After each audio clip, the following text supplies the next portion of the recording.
निर्णयावरती आक्षेप घेतला आणि थेट पंचांना लाथ मारली। तर महेंद्र गायकवाड यानं देखील कुस्ती मैदान सोडलंय आणि थेट पंचांकडे धाव घेतली। त्यामुळे एकच गोंधळ उडाला।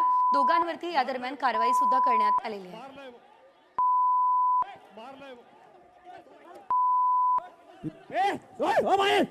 पोलीस प्रशासन विशाल बनकर सोलापूर गैरहजर, विशाल बनकर सोलापूर गैरहजर, विशाल बनकर सोलापूर गैरहजर।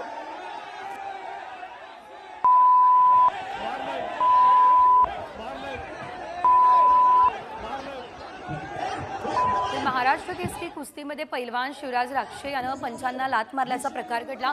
त्यावरून शिवराजच्या आईवडिलांनी शिवराजच्या कुस्तीचा निकाल चुकीचा दिला ही प्रतिक्रिया दिली।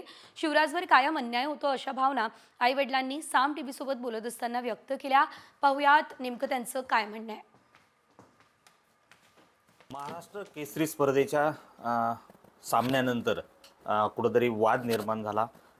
शिवराज राक्षेंना कुस्तीतून 3 वर्षाची बंदी घातली अशी चर्चा आहे। आपल्यासोबत आई आहे, त्यांची बोलणं। त्यांनी शिवराजला जसं निलंबित केलंय ना तसं जे पंचांना पण शिक्षा द्या ना। शिवराजला का निलंबित केलंय तुम्ही, कशासाठी? कारण तो आदल्या दिवशी पण कुस्तीला चालला त्यावेळेस पण पंचांनी शिवीगाळी केली, शिवी दिली आणि परत पण असा निर्णय दिला। तो फक्त काय मागत होता त्यांच्याकडे, मला रिप्लाय दाखवा। रिप्लाय दाखवली असते ना बरं, तो कायला त्यांना शिवी द्यायला गेला असता ना।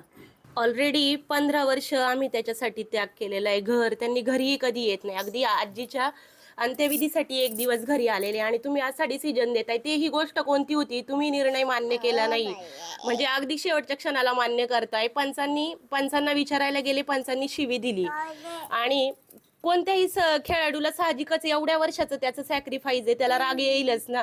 पण तुम्ही 1 दिवस बघताय, त्याच्या मागे त्याचं त्यांनी आयुष्य घालवलेलं आहे। रोहिदास गाडगे, साम टीव्ही न्यूज, राजगुरुनगर, पुणे।